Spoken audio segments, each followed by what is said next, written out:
of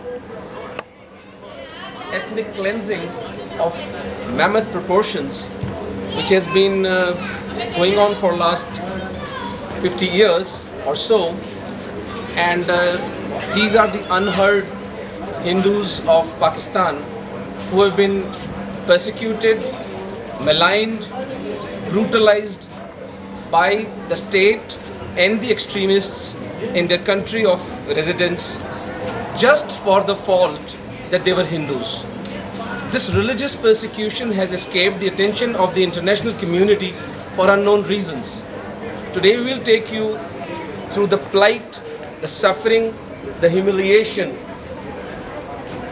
and the murder of these innocent victims of a religious cleansing that has happened so close to our country, and we have been oblivious of this crime being committed so close to our nation. Let us go through the life and the turbulence these people have faced for the last 50 years and have an idea of what, why and how of this problem. Hello and welcome. My name is Dr. Omendra Singh Ratno. It is my pleasure to take you through this journey of exploration and present this documentary on an urgent and a grave human rights issue of the continuing persecution of Hindus in Pakistan. Over the years, the problem has assumed grave proportions, but the international community, including the UN, Amnesty International and others, have largely ignored this issue. On behalf of IndiaFacts.com, this is a modest effort to kindle people's attention and spread awareness about the shocking and the sorry plight of the persecuted Hindus of Pakistan. Ladies and gentlemen, 1947 is an year which is etched so deep in our psyche that probably no amount of time is going to erase it. That was the year when the subcontinent was divided geographically on the basis of religion. And ever since, this has been a very turbulent journey, especially for Hindus in the subcontinent. From 15% in 1947, this community has been facing a lot of issues and a lot of problems and a state-sponsored persecution.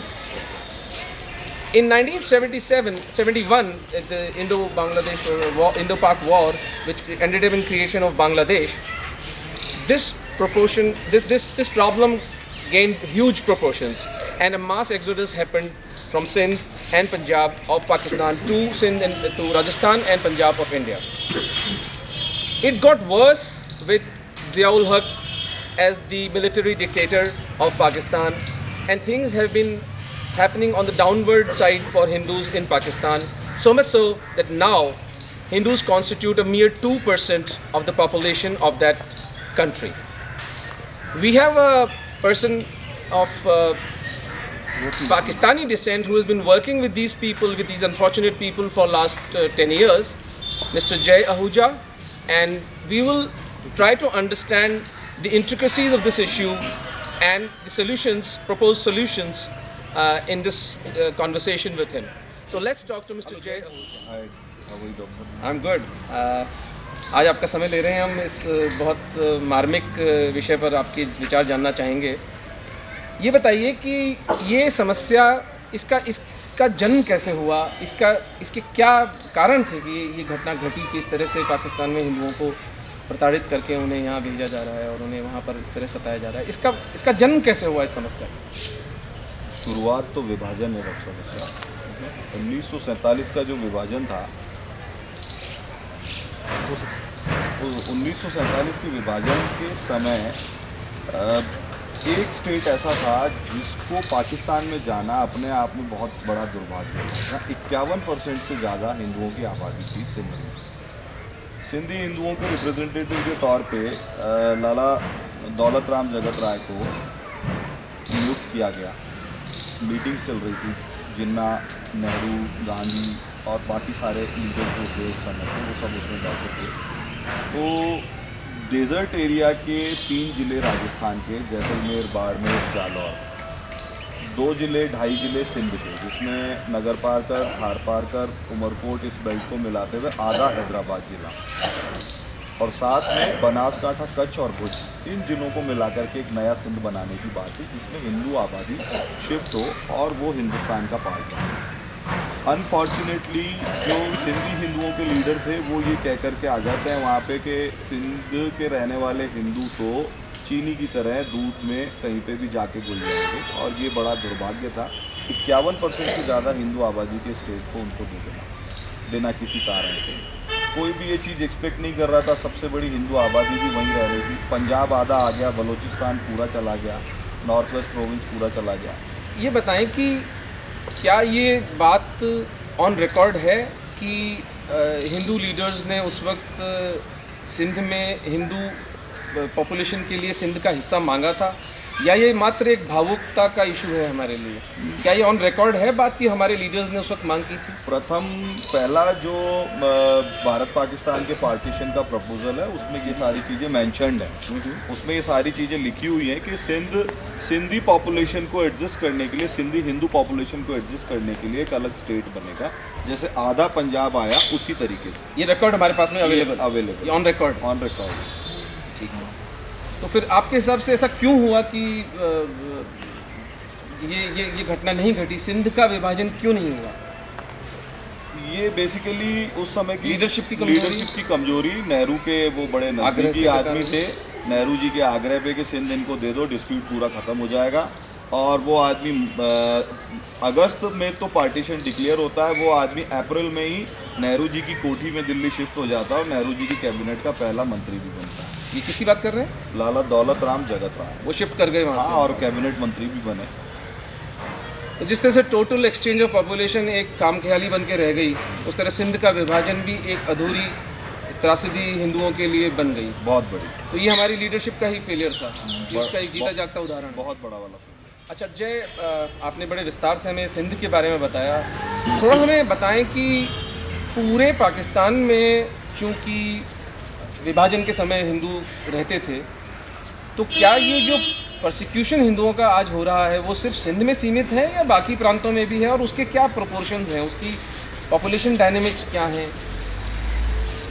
सबसे ज़्यादा आबादी, हिंदू आबादी on record है पाकिस्तान के जनगणना के आंकड़ों के हिसाब से सिंध में रहती है। अच्छा। बकाया दूसरे नंबर पे पंजाब में है, तीसरे नंबर पे बलूचिस्तान में है, और फिर कश्मीर में तो एक बच्चा भी ढूंढने से अब नहीं मिलेगा आपको। पीओके जो पाक ऑक्यूपाइड कश्मीर है, नॉर्थ वेस्ट प्रोविंस फाटा में कुछ गुरुद्वारे, ग्रंथी और कुछ सिख रहते हैं। अच्छा। ऐसी तथ्यात्मक पुख्ता जानकारियाँ हैं। ये 2% से भी अब नीचे रह गए हैं। जो पहली जनसंख्या की गणना में 15% से ज़्यादा थे हिंदू वहाँ पे, हिंदू और सिख माइनॉरिटीज़ जो थे, अब वो 2% से भी कम रह गए। बड़ा सीधी सी बात, आप एक चीज़ समझिए, हमारे देश में, हिंदुस्तान में माइनॉरिटी को सुरक्षित रखने के लिए माइनॉरिटी कमीशन है, हमारे यहाँ मानवाधिकार आयोग, ह्यूमन राइट कमीशन है, हमारे यहाँ पे वक्फ बोर्ड है, हमारे यहाँ हज कमेटी है, हमारे यहाँ क्या नहीं है? हाँ नहीं, उसके बारे में बात करेंगे हम। पहले आप मुझे बताइए कि 15 से 2% हो जाना, तो क्या इनको ज़मीन खा गई, आसमान निकल गया, या क्या हुआ? घटना क्या घटी है? हुआ क्या है? तीन ही चीज़ें होती हैं वहाँ पे माइनॉरिटीज़ के साथ में। या तो मार दिया जाता है, या कन्वर्ट कर दिया जाता है फोर्सफुली, और तीसरा वो उनको अगर मौका लगता है तो वो छोड़ के भाग जाते हैं। उनको किसी भी तरीके से एग्जिट करने का मौका मिलता है तो वो एग्जिट करना उनके लिए फर्स्ट प्रेफरेंस होती है। नहीं, लेकिन हम अगर 15% की बात कर रहे हैं तो ये संख्या करोड़ों में जाती है। हाँ, ठीक है, मैं ज़रा समझना चाहता हूँ, इसलिए मैं आपसे इसको थोड़ा सा डिटेल में पूछ रहा हूँ कि मान लीजिए उदाहरण के तौर पर माने कि लगभग 1 करोड़ लोग रहे होंगे, तो वो आप ये कह रहे हैं कि इनमें से कुछ लाख मार दिए गए, कुछ लाखों का धर्म परिवर्तन कर दिया गया, और कुछ लाख यहाँ पर आ चुके हैं। यहाँ ऐसा कुछ प्रोपोर्शन है? यहाँ पर अभी तक जो लोग आए हैं, कुल संख्या उनकी 1971 के बाद में रिकॉर्ड मेंटेन हो रहा है। उससे पहले बॉर्डर फेंस नहीं थे, तो कोई ऑफिशियल डेटा या रिकॉर्ड भारत सरकार के पास है नहीं उसका। 1971 के बाद से अभी तक 1.5 लाख लोग आ चुके हैं। यहाँ पे। मात्र 1.5 लाख लोग हाँ, हैं। मात्र 1.5 लाख, क्योंकि वीज़ा के इश्यूज बहुत मेजर हैं, हर एक को पाक नेशन की तो तरफ बाकी जो किया लोग हैं जाता वो है। 1 करोड़ में से मान लीजिए 99 लाख। उसमें जो जिनको हमारे यहाँ पे अनुसूचित जाति या अनुसूचित जनजाति कहा जाता है, यानी SC और ST का जो वर्ग है, उनको बड़ी तादाद में कन्वर्ट किया गया है, उनको बड़ी तादाद में मारा गया है, उनकी बड़ी तादाद में बच्चियाँ उठाई गई हैं। तो इसका कोई सरकार की तरफ से कहीं कोई रिकॉर्ड नहीं है। ये 15% ये ऑफिशियल रिकॉर्ड है और आज 2% ये भी ऑफिशियल है, लेकिन ये पता नहीं है कि 13% कहाँ गए। ये हम सोच रहे हैं और हमारा सोचना और हमारी सूचना के आधार पर है। किसी भी व्यवस्था में मीडिया को चौथा स्तंभ कहा जाता है, बिल्कुल व्यवस्था का, डेमोक्रेटिक सिस्टम में। और वहाँ पे एक तो आर्मी रूल बहुत बार रहा, तो वहाँ मीडिया की वैसे भी कोई औकात नहीं है। अभी आर्मी का प्रॉक्सी रूल आज भी है, आप सब जानते हैं, हम भी जानते हैं। उससे भी बड़ी बात ये है कि वहाँ मीडिया में भी माइनॉरिटीज़ के लिए ब्लैकआउट है। कितने भी मार दिए जाए, कितने भी कन्वर्ट कर दिए जाए, कुछ भी कर दिया जाए, उनके बारे में ना वहाँ छपता है ना दिखाया जाता है। मीडिया का सो मोटो ब्लैकआउट है वहाँ पे माइनॉरिटीज़ के लिए। तो हम ये एक सेफली डिड्यूस कर सकते हैं कि 1 करोड़ हिंदू और सिख पाकिस्तान की सरजमीन से गायब हो गए। ये हम कह सकते हैं, मार दिए गए या कन्वर्ट हो गए। बहुत दुखद बात है। जय, अब आज की परिस्थिति पर आते हैं। ये बताइए कि आज की तारीख में कितने हिंदू और सिख पाकिस्तान में बचे हैं, जो हिंदू हैं और सिख हैं और पूरे देश में अलग अलग राज्यों में फैले हुए हैं। उनकी अमूमन आपके हिसाब से संख्या क्या है? मेरे हिसाब से नहीं है, ये पाकिस्तान की सूचना जो उनके सेंसस के हिसाब से है, उनकी जनगणना के हिसाब से 2% का आंकड़ा है, जो लगभग 45 लाख की संख्या होनी चाहिए।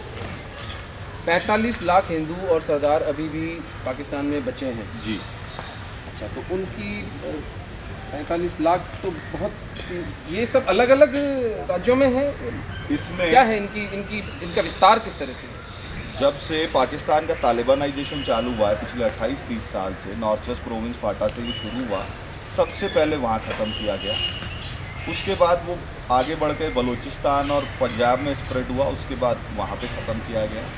और सब लोग कंसोलिडेट होते होते या तो छोड़ के भाग रहे हैं, और अगर उनको देश से बाहर निकलने का मौका नहीं मिल रहा तो वो सिंध की तरफ माइग्रेट कर रहे हैं या दक्षिणी पंजाब की तरफ माइग्रेट कर रहे हैं। इसलिए बड़ा नंबर जितना भी है वो अभी सिंध प्रांत में है और उसके बाद में पंजाब और बलूचिस्तान। अच्छा जी, अब ये एक महत्वपूर्ण पहलू जिस पे हम बात करेंगे वो है कि अब ये घटना तो घट रही है हमारे सामने और पिछले 70 साल से घट रही है। जब से पार्टीशन हुआ है तब से ये बेचारे एक त्रासदी को झेल रहे हैं। तो एक तो मीडिया का आपने बताया कि उसके पास मीडिया चूँकि आंशिक रूप से ही स्वतंत्र था पाकिस्तान के अंदर, तो मीडिया से बहुत उम्मीद लगाना भी हमारी ही मूर्खता होगी। किंतु क्या सरकारें भी इसमें कोई योगदान नहीं कर रही हैं? इन लोगों को क्या पूर्णतः भुला दिया गया है? और मैं जब सरकार कहता हूं तो भारतीय सरकार और पाकिस्तान की सरकार दोनों के रवैयों में और दोनों की तरफ से क्या कुछ कदम उठाए गए हैं या नहीं उठाए गए हैं, इस पर ज़रा रोशनी डालें। देखिए, मेरी जितने लोगों से बात होती है, मेरे फ़ोन कॉल्स भी बहुत फ्रीक्वेंट है वहाँ पे, मेरी सब लोगों से बात होती है, जो यहाँ आते हैं उनसे भी बात होती है। थोड़ा सा बेटर टाइम पूरे 65 साल की हिस्ट्री में परवेज़ मुशर्रफ का डिक्टेटरशिप का रूल रहा है माइनॉरिटीज़ के लिए, बस। Really? परवेज़ मुशर्रफ? हाँ। और वो आदमी वर्ल्ड वाइड पाकिस्तान की इमेज को थोड़ा सा मेकओवर करना चाहता था। ये एक बड़ा फैक्टर था जहाँ उसने माइनॉरिटीज़ को ग्राउंड पे प्रोटेक्ट करने का प्रयास किया था। और जहाँ तक अगर परवेज़ मुशर्रफ की पूरी उनकी तकरीरें सुने या उनकी बात सुने या उनके राज्यकाल को भी देखें, तो वो ऐसा नहीं है कि वो सिर्फ उनके लिए एक PR एक्सरसाइज थी। मेरा जो अपना अनुभव है वो ये है कि वो एक आर्टिकल ऑफ फेथ भी था उनके लिए। वो वाकई अक़लियतों के लिए फील करते थे। आपकी क्या सलाह है? आपका क्या अनुभव है वहाँ से जो लोग आए? ये मेरा अनुभव नहीं, वहाँ के लोगों का ही अनुभव मैं आपसे शेयर कर रहा हूँ कि परवेज़ मुशर्रफ के टाइम पे पुलिस उनकी बात सुनने लग गई थी। पुलिस को ये इंस्ट्रक्शन थे कि माइनॉरिटीज़ को प्रोटेक्ट करना।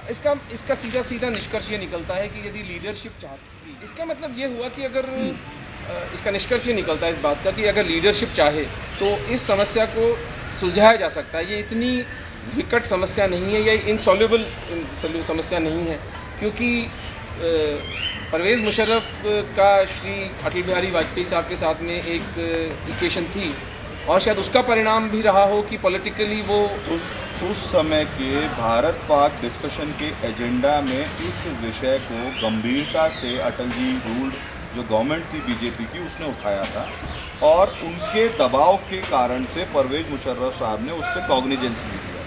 लेकिन अब हमें श्री परवेज मुशर्रफ से इसका क्रेडिट नहीं लेना चाहिए, उनके लिए आर्टिकल ऑफ फेथ भी था। हम तो दबाव बहुत पहले भी डालते रहे थे लेकिन किसी लीडर ने हमारी नहीं सुनी थी। ये परहैप्स एक पर्सनल क्रेडिट है परवेज मुशर्रफ को कि उन्होंने माइनॉरिटीज़ के लिए वो फील जेन्युइनली करते थे और उसको उन्होंने इम्प्लीमेंट किया। ये एक बहुत इंपॉर्टेंट पॉइंट है क्योंकि परवेज मुशर्रफ अभी भी पाकिस्तान की राजनीति में सक्रिय हैं।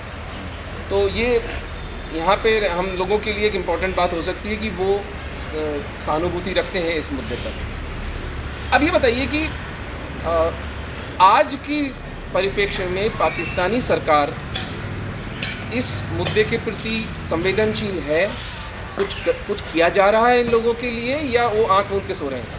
1% भी संवेदना नहीं है। इसके लिए मैं निश्चित रूप से आपको कह सकता हूँ कुछ डमी लीडर्स हैं हिंदू जिनको पॉलिटिकल नॉमिनेशन दिए जाते हैं, जैसे हमारे यहाँ राज्यसभा के सदस्य मनोनीत होते हैं उसी तरीके से अर्लियर पहले वहाँ पे माइनॉरिटीज़ के लिए रिजर्व सीट्स हुआ करती थी, जैसे हमारे यहाँ पर सीट्स हुआ करती हैं एससी और एसटी के लिए रिजर्व। अच्छा। और वो सीटों का सारा रिजर्वेशन ख़त्म कर दिया। अब हर सीट पे हर जना चुनाव लड़ सकता है, तो वो डेमोक्रेटिक सिस्टम में इलेक्ट होके जाने का राइट भी अब छीन लिया। आरक्षण समाप्त कर दिया गया। हाँ, नहीं कोई आरक्षण वहाँ पे माइनॉरिटीज़ के लिए नहीं। दूसरी बात, हमारे देश में माइनॉरिटी कमीशन है, हमारे देश में बहुत सारी संस्थाएं हैं, वक्फ बोर्ड है, हमारे देश में ह्यूमन राइट कमीशन, इतनी सारी संस्थाएं माइनॉरिटीज़ के राइट्स को प्रोटेक्ट करने के लिए और इतनी सारी स्कीम्स हैं और इतना सारा मीडिया उनको सपोर्ट करता है, इतनी सारी व्यवस्थाएं उनके लिए हैं कि वो प्रिविलेज्ड सिटीजन अपने आप को यहाँ फील कर सकते हैं। करने भी चाहिए, ठीक है। लेकिन वहाँ पर ऐसा कुछ भी नहीं है। हमारे यहाँ सुप्रीम कोर्ट के जो जज हैं, अच्छा, इस स्तर के व्यक्ति रिटायर्ड जज राष्ट्रीय मानवाधिकार आयोग के अध्यक्ष होते हैं। माइनॉरिटी कमीशन में भी इसी लेवल के लोग बैठते हैं, लेकिन वहाँ पर माइनॉरिटी कमीशन नहीं है और जो मानवाधिकार आयोग है वो 1.5 कमरे में चलता है। डिस्ट्रिक्ट जज के लेवल के आदमी को भी वो कभी भी उसका प्रेसिडेंट चेयरपर्सन बना देते हैं। कुछ संस्थागत इश्यूज हैं क्योंकि वो संस्थाएं वहाँ पर बनी नहीं है और बनेंगी भी नहीं। उस व्यवस्था में बनने की कोई संभावना भी नहीं, क्योंकि जो बनाएगा वो कल्प्रिट हो जाएगा, वहाँ की व्यवस्था में वो विलेन हो जाएगा, उसको वहाँ की जनता उखाड़ के फेंक देगी। ठीक बात है। तो वो जनमानस का भी चूंकि कोई इसमें इसके प्रति समर्पण नहीं है, तो इसलिए कुछ होने वाला भी नहीं है। भारतीय सरकार की तरफ से इस विषय पर कितनी संवेदनशीलता है, कितनी जागरूकता है? अटल बिहारी वाजपेयी जी के समय पर एक प्रपोजल मूव हुआ और सारे स्टेट से प्रपोजल मंगवाए गए, आपके यहाँ कितने पात्र व्यक्ति हैं जो भारतीय नागरिकता के अधिकारी हैं, अब पीसफुल स्टे 7 साल का चाहिए।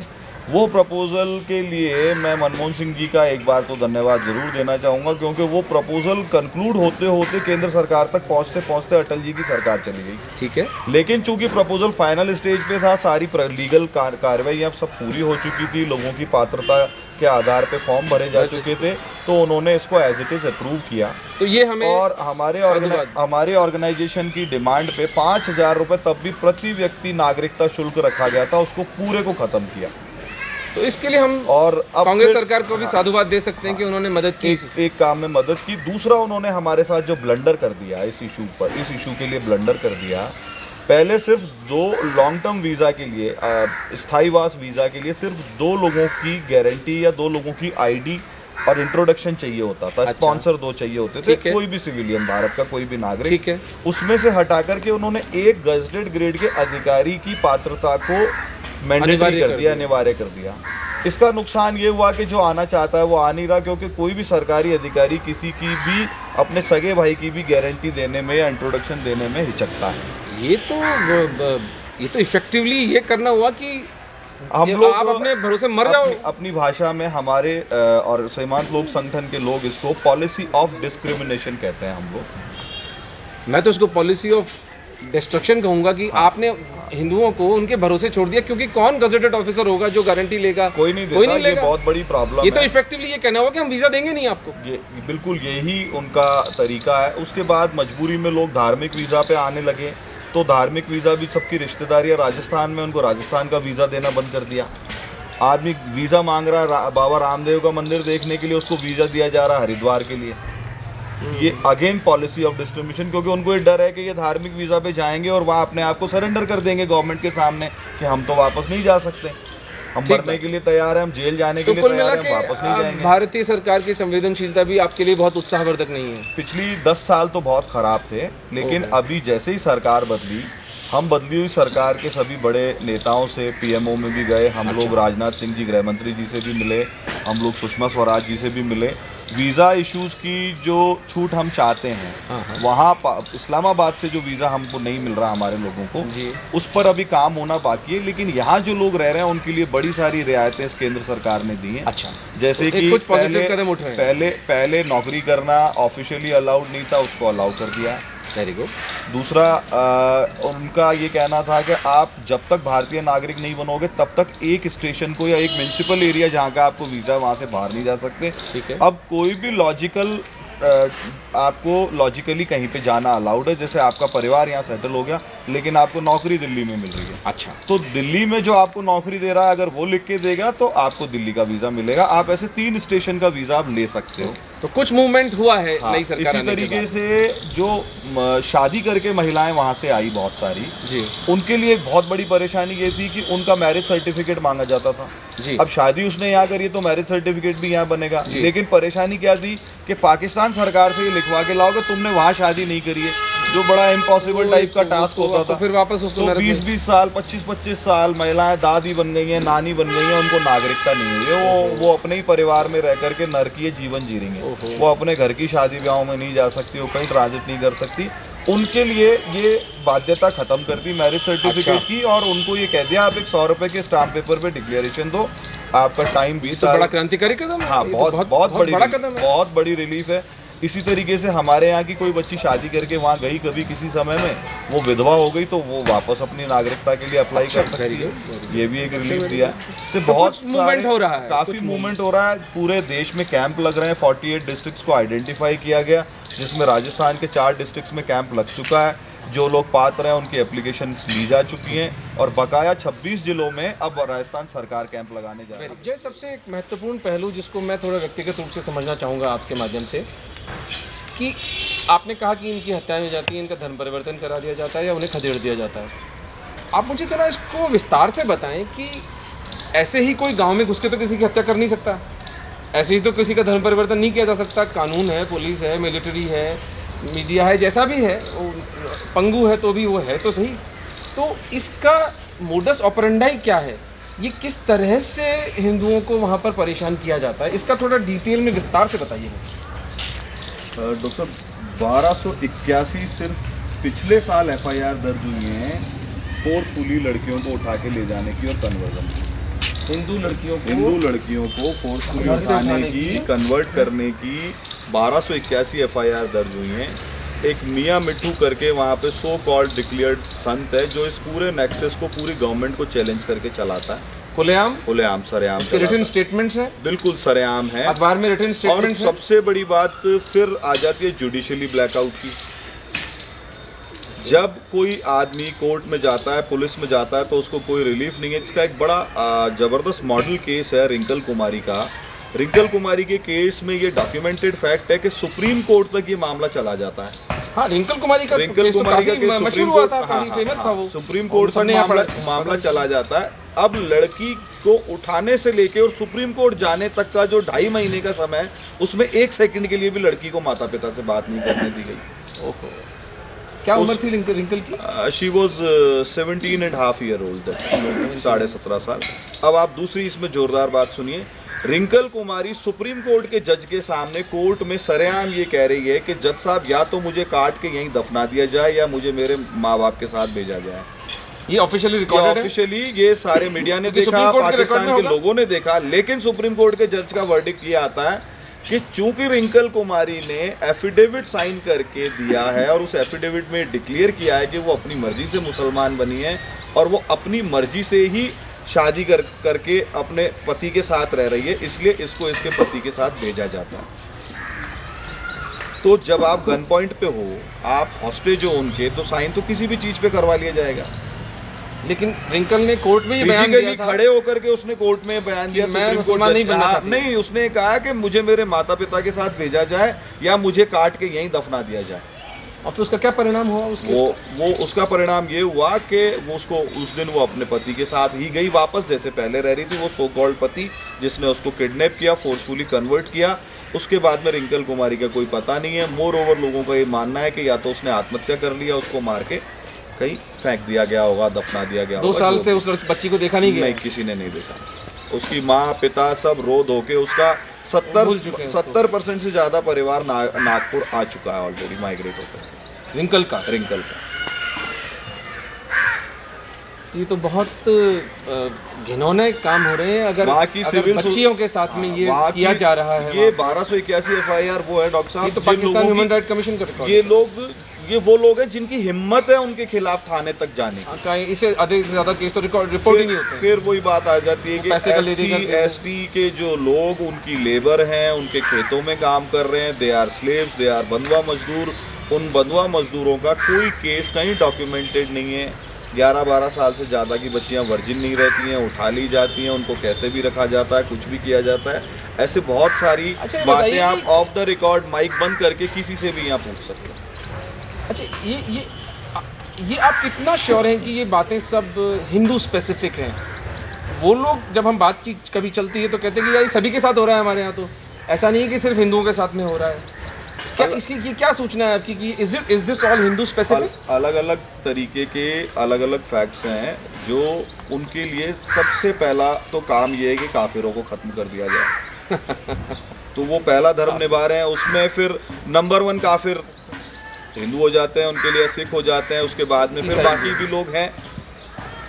पर फर्स्ट और सॉफ्ट टारगेट हम हैं, क्योंकि हम बहुत ह्यूमिलेटेड पॉपुलेशन है, वहाँ की बहुत कमज़ोर पॉपुलेशन है, हमारे लोग शांति प्रिय हैं। और उसका हमारे लोग- ऐतिहासिक परिप्रेक्ष्य भी है, क्योंकि परिप्रेक्ष्य भी है। बंटवारा ही जब धर्म के आधार पर हुआ था तो वो घृणा वहाँ पर पढ़ाई भी जाती है, वो बिल्कुल, बिल्कुल। इंडोक्ट्रिनेशन भी चल रहा है और उसको बाकायदा स्टेट सपोर्ट भी है, एक्सट्रीमिस्ट सपोर्ट भी है। जो देश पैदा हिंदुस्तान से नफरत करके हिंदुओं की हुआ- नफरत पे। हाँ, और जो देश आज भी जिंदा उसी इशू पर है, एक इसीलिए वो देश क्योंकि उनको हिंदुस्तान से नफरत के नाम पे सबको इकट्ठा रखना आता है। अच्छा, ये बताएं कि और जो जो अमीर तबका है हिंदुओं का वहाँ पर, उनके बारे में सुनने में आता है कि उनमें से ज़्यादातर लोग वहाँ से माइग्रेट कर गए हैं, या तो मिडल ईस्ट चले गए हैं या यूरोप चले गए हैं या हिंदुस्तान आ गए हैं। उनको किस तरह से सताया जाता है वहाँ पर?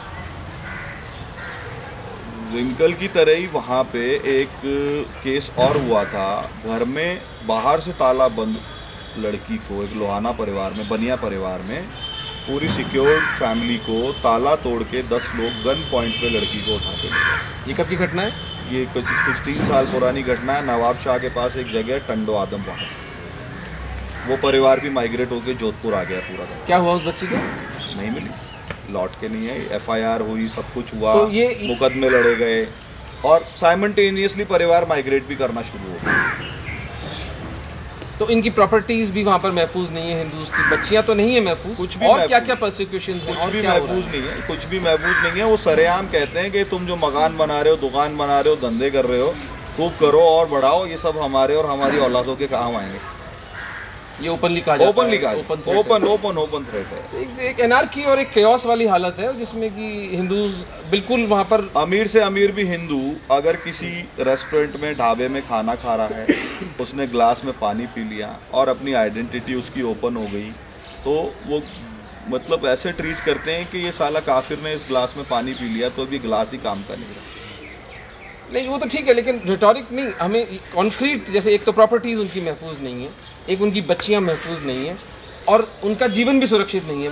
उनके मर्डर्स का क्या माहौल है, किस तरह से मारा जाता है? सिंध में तो कानून कोई है कि नहीं? पुलिस भी खड़ी सिंध है। में स्पेशली 3 पार्टियां चुनाव लड़ती हैं, उसमें से स्पेशली पीर पगारों के जो लोग हैं, एक पार्टी है वहाँ पीर पगारों, उसके जो लोग हैं मोर ओवर उनको क्राइम डोमिनेटिंग, क्राइम सपोर्टेड माना जाता है। तो उनके लिए तो ये फेमस है कि हिंदू व्यापारियों को किडनैप करके उनकी रैंसम से ही इलेक्शन लड़ते हैं कैंडिडेट।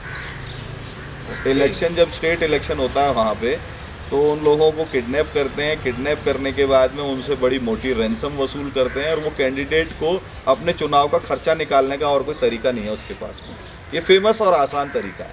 तो एक बात सोचनी पड़ेगी कि जब ये इस तरह से मार मार के और इस तरह से बच्चियों को किडनैप करके हिंदुओं को भगा देंगे तो फिर किडनैप किसका करेंगे? फिर आपस में कर लेंगे। They have to do that. जय, अब ऐसा करते हैं कि आप हमें कुछ इन लोगों से हमें मिलवाएं कि इनकी व्यक्तिगत व्यथाएं, हम इनकी व्यक्तिगत स्टोरीज जो हैं उसको हम लोगों तक पहुंचा सकें। Please help me interview these people. आपका क्या नाम है सर? मुकेश कुमार। कहाँ से आए सर? रहीम यार खान। रहीम यार खान कहाँ पर है सर? ये रहीम यार खान पंजाब का आखिरी जिला है, सिंध के साथ मिलता है। अच्छा, दक्षिणी पंजाब, पाकिस्तान का दक्षिणी पंजाब है, सिंध के साथ वॉल शेयर करने वाला जिला है ये। ओके। आपको कितना समय हो गया मुकेश जी आए हुए? मेरे को अभी 5 महीने हुए। 5 महीने पहले आए आप? तो क्यों आए हैं आप वहाँ से? आप हमें बताएं कि आपको अपना घर, अपना वतन छोड़ के क्यों दूसरे देश में आना पड़ा? जैसे इसलिए कि मेरे नौजवान बच्चा है, अच्छा, उसकी वजह से भी है। उसकी अभी तक मेरे अपने रिश्तेदारों को भी मैंने नहीं बताया। एक मेरा भतीजा है, वो भी गायब हो गया है।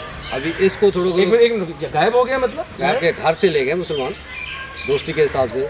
अभी तक उसको लापता कर दिया है। पता कितने नहीं समय पहले की बात है? ये 5 साल हो गए इसको। उधर पाकिस्तान। आपका भतीजा? मेरा सक्का भतीजा, बड़े भाई का बेटा। क्या नाम था उसका? उसका वास्कर। हालांकि मैं खुद पाकिस्तान तहरीक इंसाफ के इमरान खान की पार्टी का ज़िले सदर भी रह चुका हूँ मिनॉरिटीज़ का। आप खुद? मैंने उधर जिम्मेदारों के साथ, वडेरों के साथ कॉन्फ्रेंट भी किया। वडेरे कौन होते? वडेरे क्या होते हैं? वडेरे ये जो जिम्मेदार बड़े बिग लैंडलॉर्ड जिनके पास बहुत बड़ी एमएनए के साथ, उधर के एमएनए साथ, उनके साथ भी मैं श्योर किया कि मेरा भतीजा गया हुआ है। उन्होंने पीपल बुलाकर हर चीज़ किया, मगर क्या है कि उनके खिलाफ हमने कोई एफआईआर गई कटवा नहीं सके, क्योंकि उनके हाथ इतने बड़े होते हैं कि नहीं, आप एफआईआर कराने गए तो पुलिस ने दर्ज नहीं की? आप गए ही नहीं? गया नहीं कि उन्हें MNA means member of national assembly, सांसद वहाँ जैसे हमारा एमपी होता है। जैसे हमारे यहाँ मेंबर ऑफ पार्लियामेंट होता है, ये वहाँ के सांसद से मिले, उसको इन्होंने रिक्वेस्ट किया। हमारे क्या नाम था उनका सांसद का? वो एमएनए जावेद वड़ाई। जावेद वड़े। हाँ, अब वो पीपल्स पार्टी के थे। अच्छा, इनके साथ क्या प्रॉब्लम हुई, ये अपने एमएनए के पास में गए, उसने इनको कोई रिलीफ नहीं दिया। साथ में इनकी कहीं एफआईआर दर्ज नहीं हुई। दर्ज हुई नहीं या ये गए ही नहीं? क्या इसलिए कि एमएनए कहा भी मेरे डेरे पे आ जाओ, हाँ। मैं आपको इसका बच्चे का ढूंढते हैं, इसके पास है तो आपको लेके देते हैं, वरना और बात करते। जब हम उधर गए, हमने 200-300 हिंदुओं को इकट्ठा किया, मैं खुद उसमें था। जब उधर बच्चा, हालांकि मेरा भतीजा गवाह था कि ये मेरे घर से ये ले के गया है।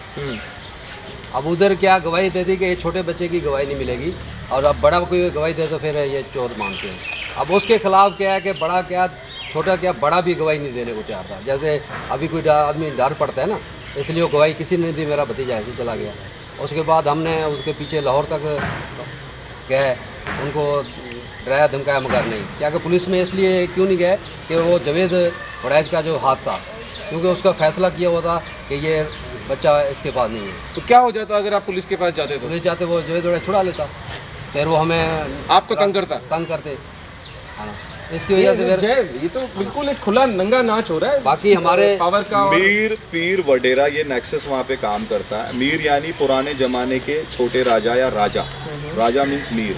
वडेरा बहुत बड़े लैंडलॉर्ड, 5-5 हज़ार 10-10 हज़ार बीघा जिनके पास जमीन है। हाँ, चौधरी। और मीर पीर, और पीर हैं मस्जिदों में काम करने वाले इमाम, या मज़ारों पर जो चिश्ती होते हैं जैसे हमारे यहाँ पे, ये नेक्सस काम करता है। तो वो वडेरा है, उसने अपने घर पे पंचायत जोड़ करके ये डिसीजन कर दिया, तुम्हारा लड़का ये आज भी नहीं लेके गया, और इनके छोटे भतीजे की गवाही को मानने से मना कर दिया। फिर इनकी इतनी हिम्मत थोड़ी थी कि उसके घर पे किए हुए फैसले के अगेंस्ट वो पुलिस में जाएं, तो इनकी जो है जिंदगी नर्क बन बहुत जाती ही एक ट्राइबल सोसाइटी होती है, जैसे कोई बिल्कुल प्राचीन मध्ययुगीन समाज होता है, ऐसा ही है। Medieval societies.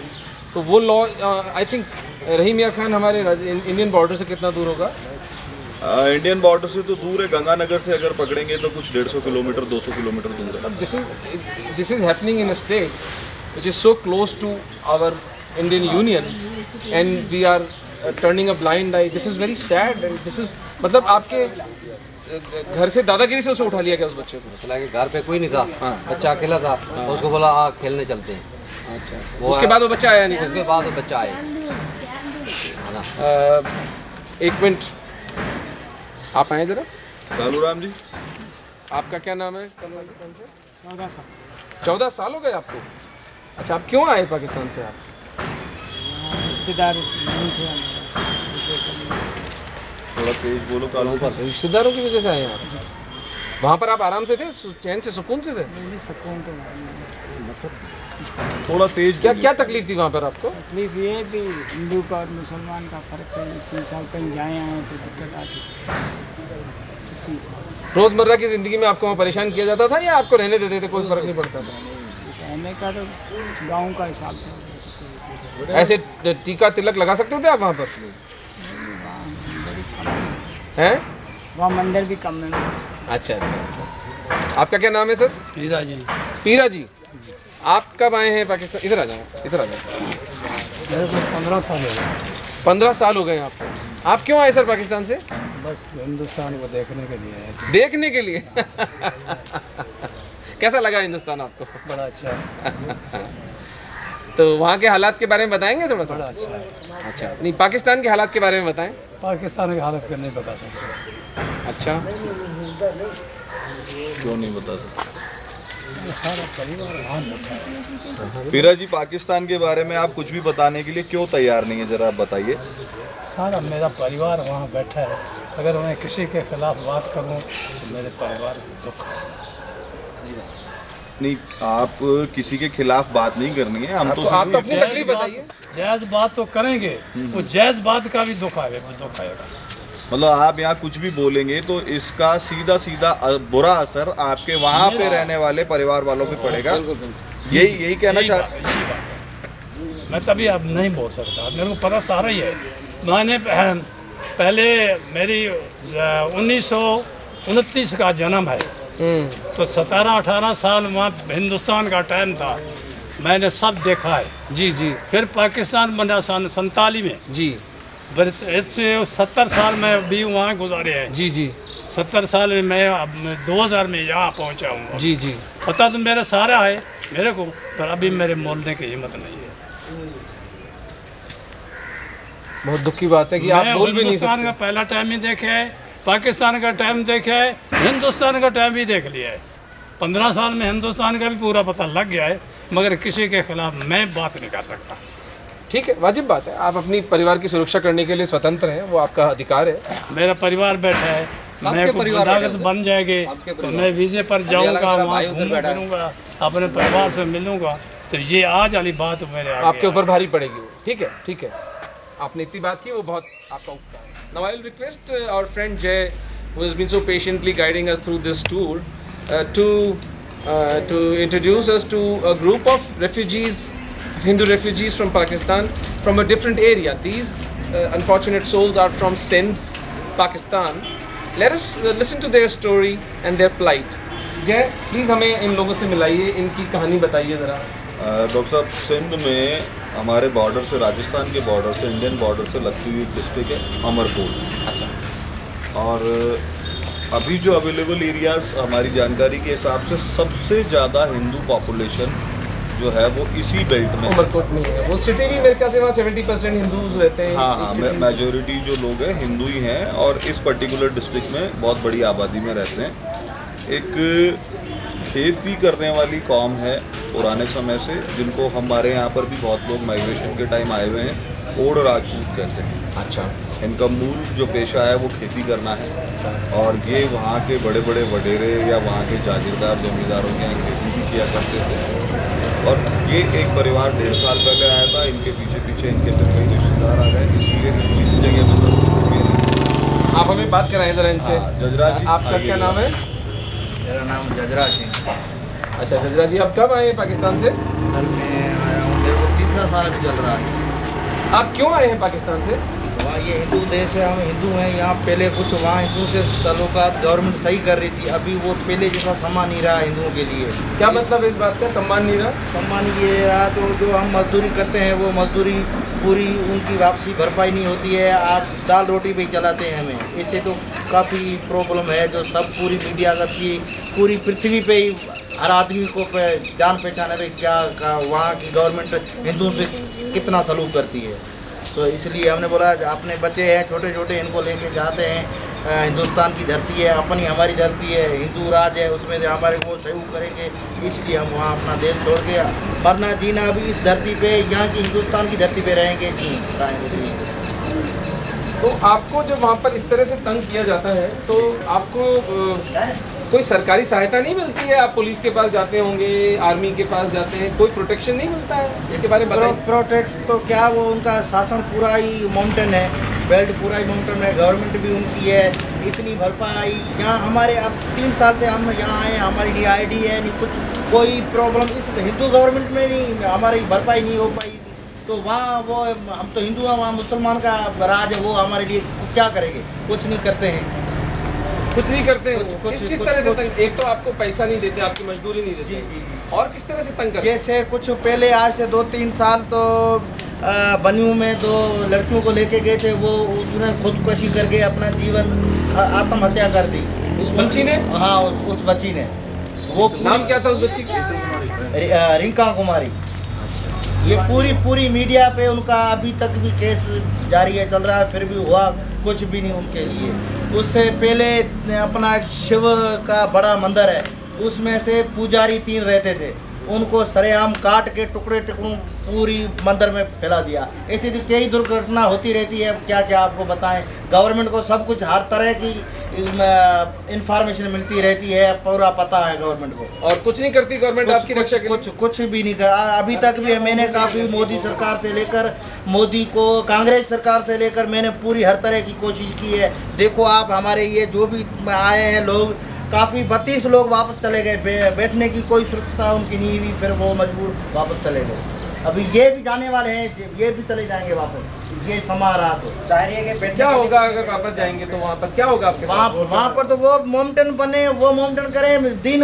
हम तो अपना धर्म बचाने के लिए यहाँ आए थे, फिर यहाँ से कोई सपोर्ट हमारे को बैठने की, कमाएंगे खाएंगे खुद, ऐसी बात नहीं है। तो गवर्नमेंट से लेके गवर्नमेंट हमें बैठा के खिलाए, लेकिन हमारे को पाँव रखने के लिए जगह तो गवर्नमेंट को देनी चाहिए ना। हमारा भी हिंदू धरती पे इतना तो हमारा विश्वास लेके हम आए हैं, तो हमारे को पहली रिक्वेस्ट यही है, तो हमें बैठने के लिए कहाँ भी छोड़े, बैठने के लिए। आप पैसा नहीं मांग रहे सरकार से, आप नहीं। सिर्फ नागरिकता का अधिकार मांग रहे हैं। नागरिकता का, और कोई काम कार के लिए ऐसा ही को वर्किंग परमिट, हाँ, वर्क परमिट मिल जाए। वर्किंग परमिट मिल जाए, उस आधार पे हम काम करें। वरना वापस भी जा सकते हैं। बिल्कुल, फिर तो दुखी होकर वापस जाएंगे। यहाँ कोई काम कार की सुविधा नहीं होगी, बैठने का कोई इंतजाम नहीं बनेगा। और फिर तो अगर आप वहाँ जाते हैं तो फिर आप वहाँ पर धर्म परिवर्तन करना पड़ेगा। वो तो बिल्कुल 100%। तो ऐसे तो काफ़ी लोग होते रहते हैं, दिन भर दिन वो दिन खाली नहीं गया। उमरकोट से पहले जो दूरी पे है, उनसे बिल्कुल डेली का मामला है, ये करना पड़ता है, उनकी मजबूरी।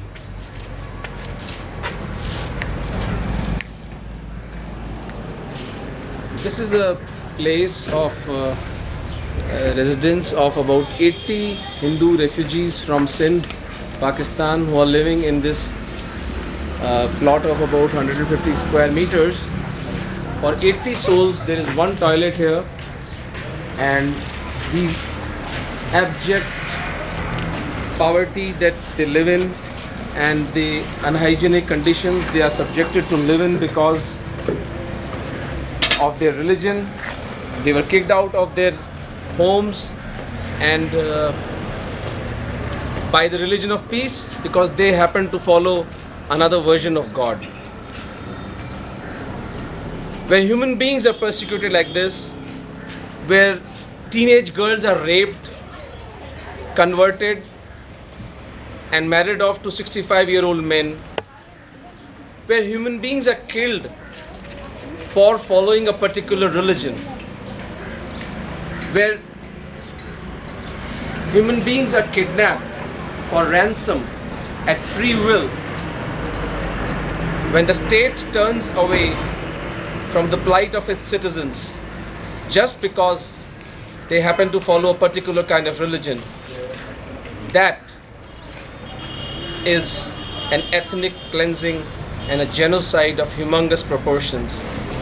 When this is happening so close to our borders, in a neighboring state, in a nation which was created out of the subcontinent on the very basis of religion, can we turn a blind eye to the suffering of fellow Hindus Can we turn away from the plight of these human beings persecuted, killed and raped for their religion is a question that we have to answer, is a question that we have to ponder upon and bring up solutions to. We cannot be indifferent to the suffering of fellow human beings just for following a particular religion. I thank you for your patient viewing. Namaskar.